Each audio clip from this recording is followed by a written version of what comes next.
¿sí? Que retomemos esto porque puede ser fácil para ustedes, pero consideremos que tenemos que ir intentando avanzar como grupo, ¿sí? Así que es importante que nos quede a todos bien claro para ir corriendo la coma. Insisto, es algo que se da en la escuela, pero ya hemos notado en varias oportunidades que si no hacemos estos repasos matemáticos en esta materia, por ejemplo, solemos tener problemas después en farmacología o en prácticas, porque no nos pueden sacar ustedes las fórmulas que son necesarias para calcular la medicación.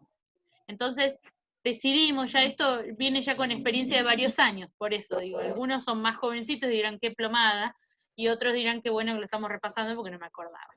Así que para algunos este momento será más pesado y para otros será más productivo. Bien, a ver el segundo, ¿cómo quedaba el segundo? Era un El poquito. segundo, Sí, el decime. segundo decía pasar 250 centímetros cúbicos a Ajá. mililitros. Bien, perfecto. Fíjense que cuando nosotros arrancamos, que yo les dejé el apunte de cátedra de entrada, lo primero que les hice hacer como ejercicio, que algunos lo hicieron enseguida y me lo mandaron por privado, la resolución del ejercicio, era crear este cubito de papel, ¿sí? Este cubito de papel parece una soncera, pero yo les voy a contar una infidencia como enfermera.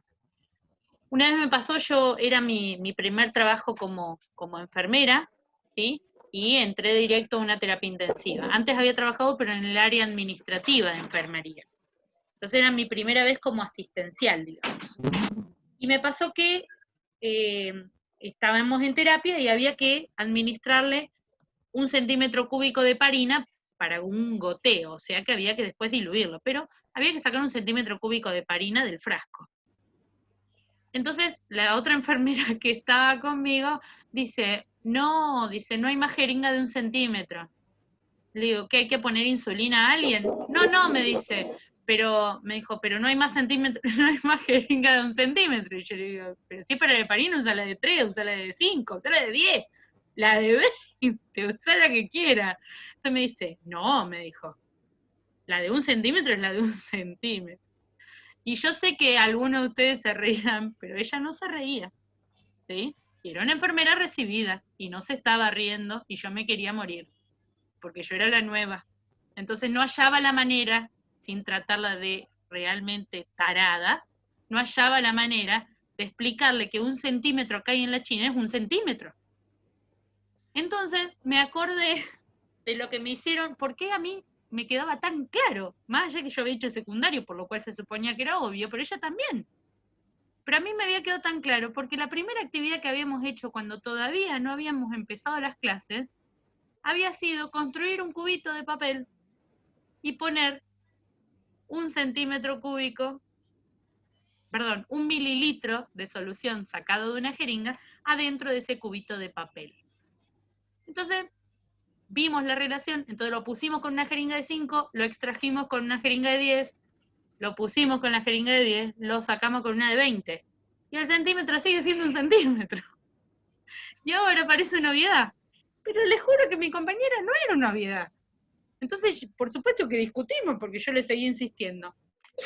Y a mí esas cosas me preocupan. Entonces, yo no quiero que salgan, más allá que algunos se embole ahora, no quiero que salgan ustedes con este mismo tipo de falencia, porque esta falencia viene de antes del instituto, de antes de la formación como enfermera. Y uno no puede complementar lo que no se hizo antes, pero podemos evitar que estos errores se agranden a la hora de realizar la práctica, porque tengo otra incidencia peor, que también preocupa en relación a lo de las comas. Yo ya era jefa en el lugar donde estaba trabajando, pero yo de neonatología no sabía casi nada. Había trabajado solamente en terapia. Entonces, yo consideré que mi rol incluía aprender un poco de cada servicio para poder después coordinar, cómo voy a coordinar un servicio que no conozco, o sea. Entonces, yo estaba acostumbrada a trabajar con los adultos y hay una medicación que es bastante eh, peligrosa en cuanto a pasarse de dosis, que es la noradrenalina, ¿no? Que nos garantiza la presión que va a mantener el paciente. Y nosotros, para mantener la presión de un paciente adulto, usábamos 0,1. No, 1 mililitro, perdón, 1 mililitro hora. 1 mililitro hora. Eso era lo que poníamos en la bomba. Y cuando yo entré al servicio de neonatología, como el segundo día más o menos que empecé a chusmear, veo que en una de las bombas había noradrenalina con un cartel grande, porque en serio que es una medicación peligrosa, y en la bomba decía 0,5. Entonces yo dije, 0,5 para algo que mide menos de un brazo del paciente que yo mantenía arriba. Era como que no me daban las proporciones. Entonces voy y me fijo en la indicación médica. Y en la indicación médica decía 0,05. No sé si entienden la diferencia, por las dudas lo digo suavemente. 0,5 o 0,05. No es lo mismo 5 centavos que 50 centavos. ¿Sí? ¿Hasta ahí vamos? Entonces le pregunto a mi compañera, le digo, che, no es mucho esto para... Me dice, pero es lo que está indicado. No, no, es que está indicado 0,05. Y mi compañera me mira con toda la arrogancia, como yo era nueva en el servicio de ella, y me dice, ay, Ana María, los ceros después de la coma no sirven. Y yo por un segundo me quería morir. Entonces, estas respuestas nos preocupan, porque nosotros podemos llegar a matar a una persona si no entendemos la diferencia entre cuál es el último cero del que estamos hablando que nos sirve. ¿Se entiende? Entonces, más allá de que, insisto, para algunos sean obviedades, podemos salvar vidas si entendemos realmente lo que estamos haciendo. ¿Sí? Por eso es que insistimos con este pedacito que parece tonto dentro de lo que es química, porque lo incluimos acá justamente porque es la base para poder estudiar después farmacología, ¿sí? Que es el EDI2 que van a tener el año que viene, y porque aparte nos ayuda a nosotros a poder realizar los cálculos de goteos en relación no solo a la medicación, sino también a los planes de hidratación que van a ver ustedes en prácticas profesionalizantes, que también se ve este año, ¿sí?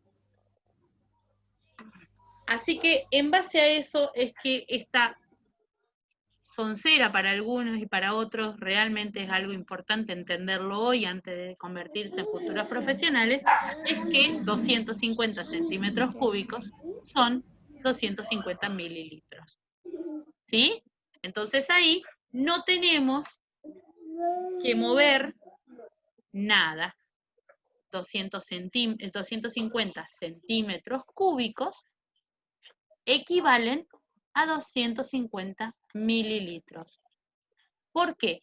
Fíjense que en la descripción de densidad, que es el último tema de esta unidad, en la descripción de densidad, lo que nos habla es de que este volumen de las cosas, ¿sí?, no es lo mismo que peso. Hay una pregunta muy sonsa que a mí me hacían cuando yo era chica, que qué era más pesado, si el kilo de plomo o el kilo de pluma.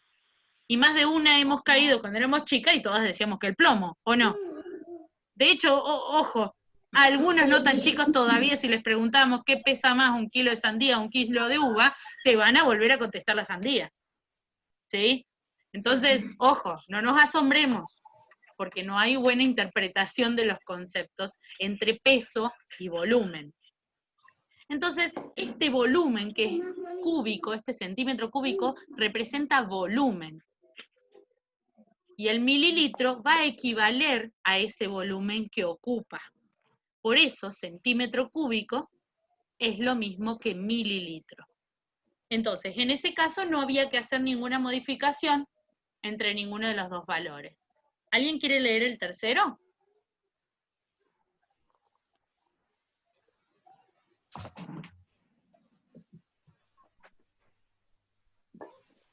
Cualquiera. Alguien que se anime a leer el... Creo que había otro más, ¿no? ¿Lo leo? Sí, por favor. Hola. Sí, hola. Había que pasar en 35 miligramos a gramos. Bien. ¿Y cómo les quedó? Y a mí me quedó como 0,035. Bien. ¿Alguien igual? Sí, a mí me quedó igual. Muy bien, perfecto. Lo que hicimos fue ubicar el 5 en miligramos, el 3, ¿sí?, en decigramos, y así fuimos completando. El primer 0 va en centigramos y en gramos quedaría el segundo cero, que es el único entero, porque es a donde queríamos llegar. Entonces se lee 0 gramos, coma, el resto de los números, ¿sí? Bien, bien ahí. ¿Había otro más? ¿O no? No me acuerdo, Sí. perdón. Sí, decime. Quedaba el de 12 kilogramos a gramos. Bien, a ver, ¿cómo quedó ese? Quedó 1200. ¿Todos comparten? ¿A todos les quedó 1200? A mí me quedó 12.000. A mí ¿Vos te quedó? también me quedó 12.000. A ver, eso que queríamos ver, a ver qué pasa acá. Tenemos entonces kilogramos primero, después ¿qué viene? Hectogramos, después Decámetros, Decagramos. gramos, decagramos, sí, Gramos. Decigramos. sí, gramos, decagramos, centigramos y miligramos. decigramos. Bien, entonces, si vamos a ubicar el 12, ¿qué número del 12, qué cifra del 12 es la que vamos a poner abajo de la columna del kilogramo? El 2. El 2, muy bien. El 1 me queda por adelante. Entonces completo con 0 y hasta llegar a gramos voy a terminar poniendo 3 ceros, ¿no es cierto? Sí. Bien, ahí está el tema.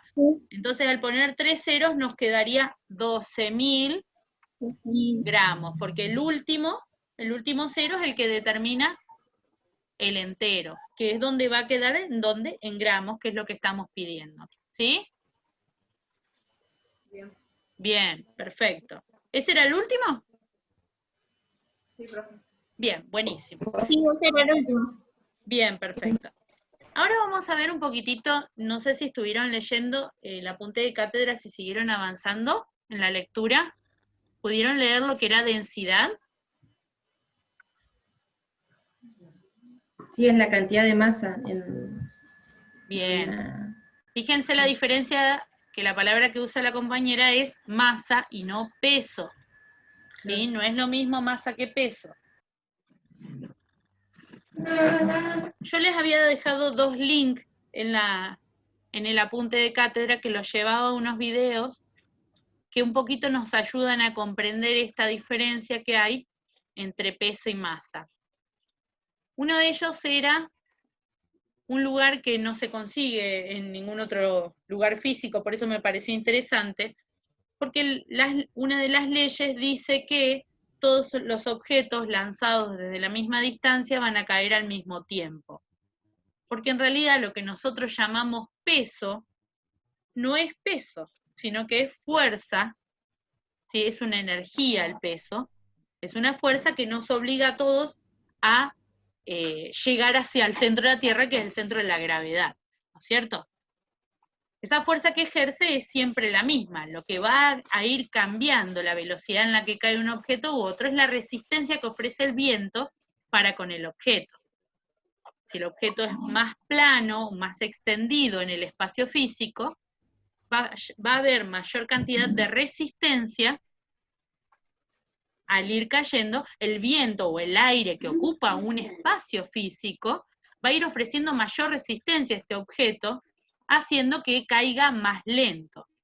Pero en realidad, en el experimento nos mostraba que si nosotros sacáramos absolutamente todo el aire, por lo cual generáramos vacío dentro de un espacio físico, ambos objetos tendrían la misma fuerza que los atrae hacia el centro, por lo cual ambos objetos, por más diferente masa que tengan, caerían al mismo tiempo.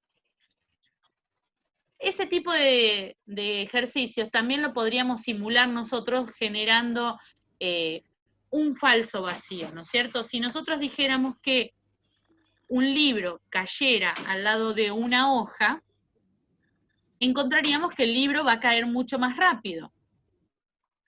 ¿Por qué? La fuerza que se ejerce hacia el centro es la misma. El hecho es que la resistencia que ofrece el aire soporta más la cantidad de masa que tiene el objeto, mientras más liviano sea el mismo, por lo que la hoja caería más lento, incluso se desplazaría en el aire hasta ir cayendo, y el libro caería directo. Pero si yo pongo la hoja sobre el libro, ¿sí? Y los tiro a los dos al mismo tiempo, yo estoy rompiendo ya esa resistencia que ofrece el aire que está por debajo, ¿sí? La estoy rompiendo con el libro y la hoja va a caer al mismo tiempo, por lo cual la hoja no es más liviana en cuanto a atracción del centro de la Tierra. ¿Se entiende? Todos tenemos la misma atracción al centro de la Tierra. Que yo pese el triple que algunas de ustedes, o el doble que alguna que otra, no quiere decir que a mí me atraiga más el centro del universo. Todos quisiéramos volar, pero no funciona así. ¿Se entiende?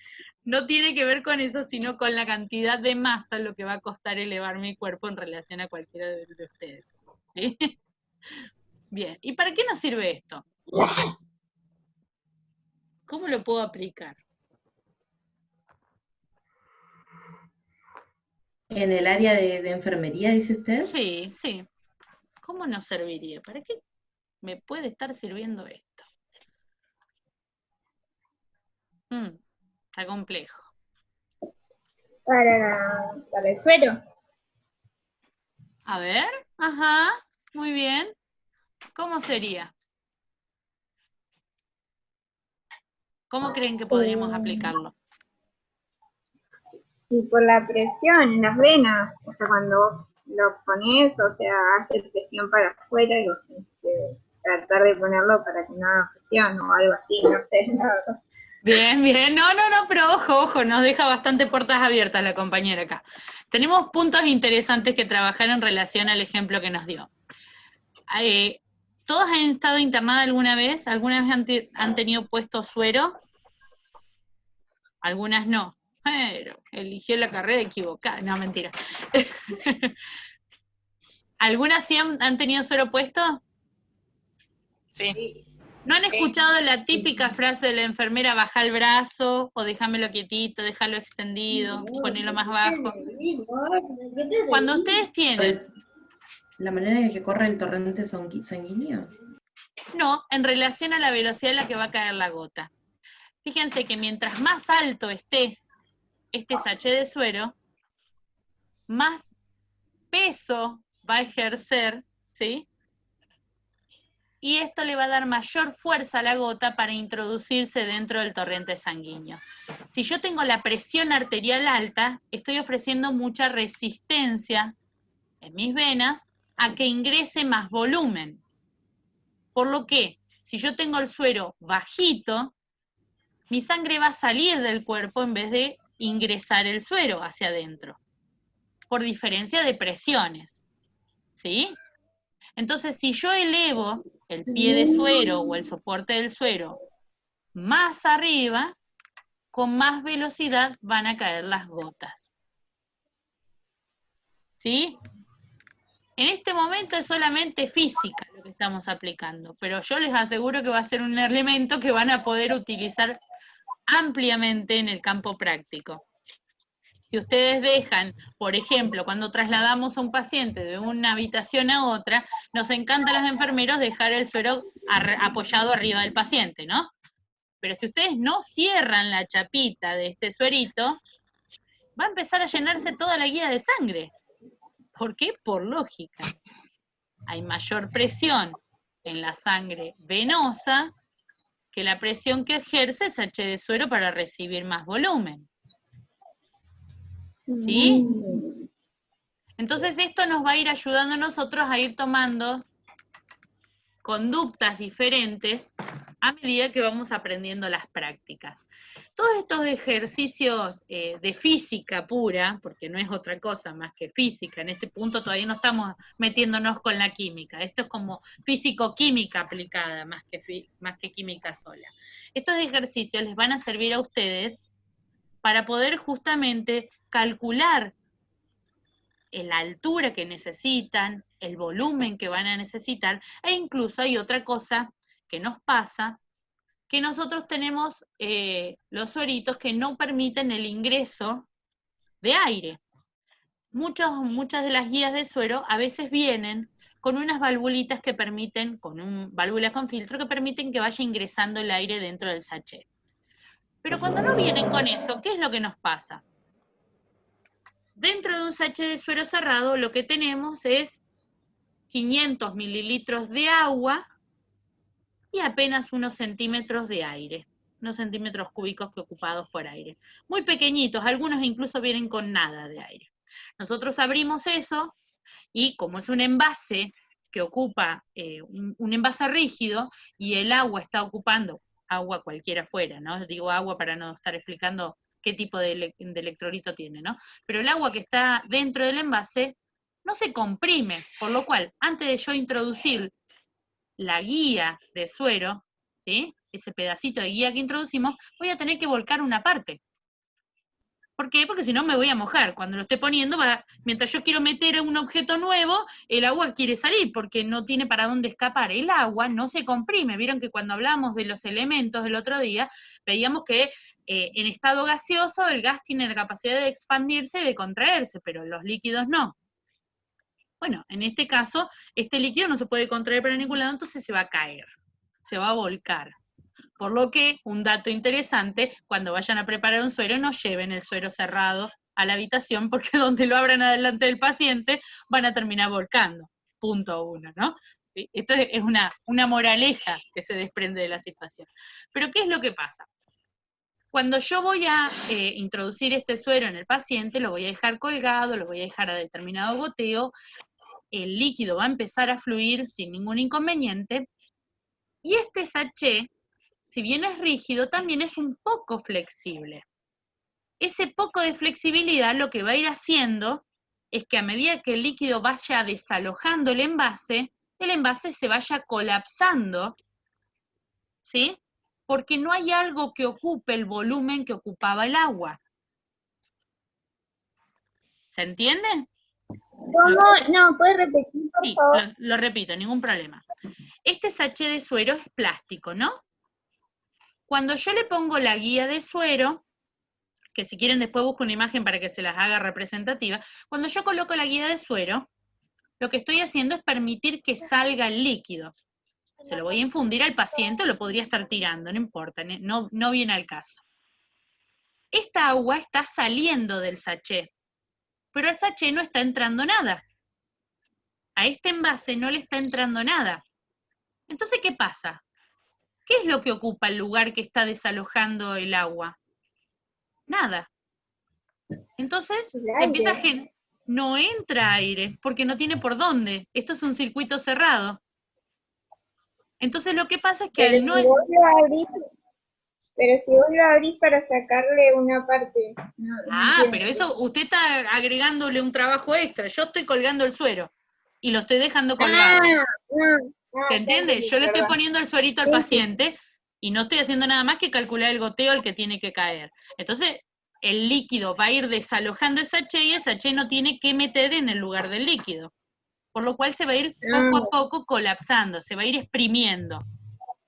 Va a llegar un punto... Sí, ya entendí, perdón. Sí, no, está bien. Va a llegar un punto en el que la fuerza que va a ejercer este sachet por intentar recuperar su forma original va a ser más que la del líquido al salir.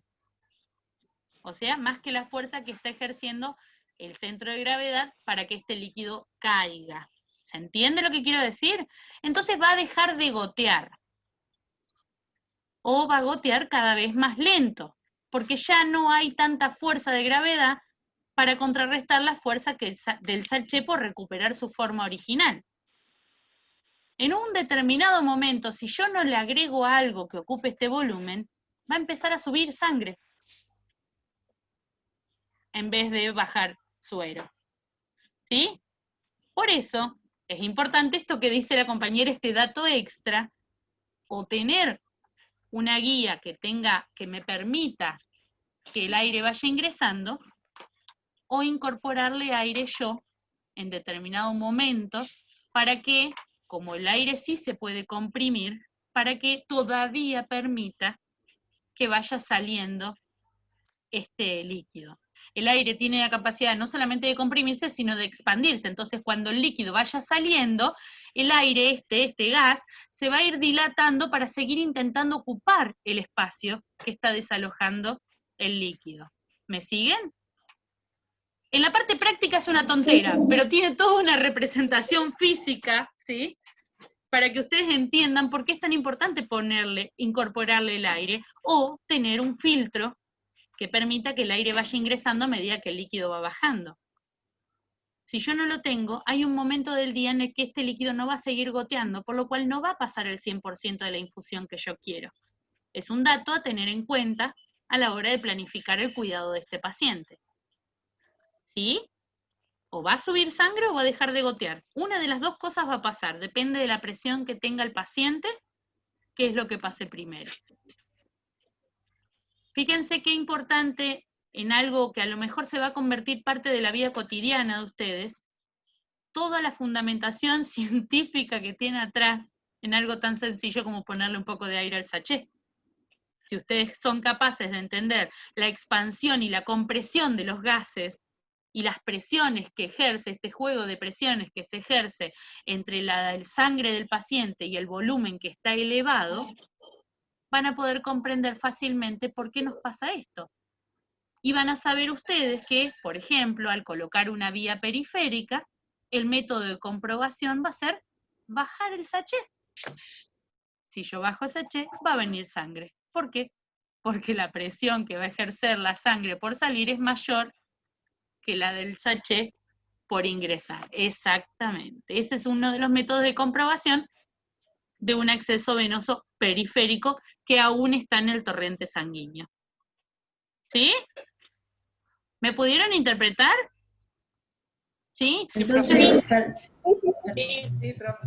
Bien, buenísimo. Igualmente quédense tranquilas que a medida que ustedes vayan viendo estos procesos de crear un suero, de colocarlo, por más que lo hagamos con biosimuladores, igualmente lo van a poder ustedes entender muchísimo mayor estos conceptos que por ahora son solamente abstractos, ¿sí? Yo intento buscar ejemplos que ustedes tengan al alcance para explicar las mismas leyes físicas, ¿se entiende? ¿Alguna pregunta?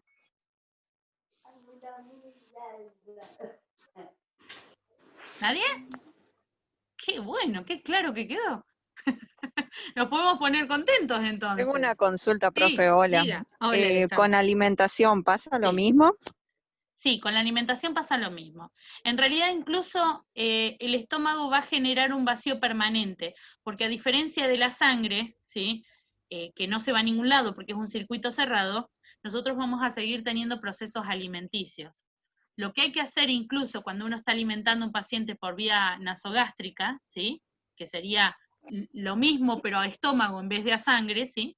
Lo que va a suceder es que cuando nosotros vayamos a administrar nuevamente un nuevo sachet de alimento, es importante hacer algo que se llama evaluación de los residuos. Quiere decir que antes de conectar algo nuevo, yo voy a succionar con una jeringa para ver si viene alimento o no del estómago. Depende de la cantidad de alimento que venga, o si viene o no, de eso va a depender cuánto alimento le vaya a administrar yo. Porque se supone que si todavía tengo residuo gástrico, que es como se llama puntualmente eso, es porque no ha alcanzado a hacer la digestión.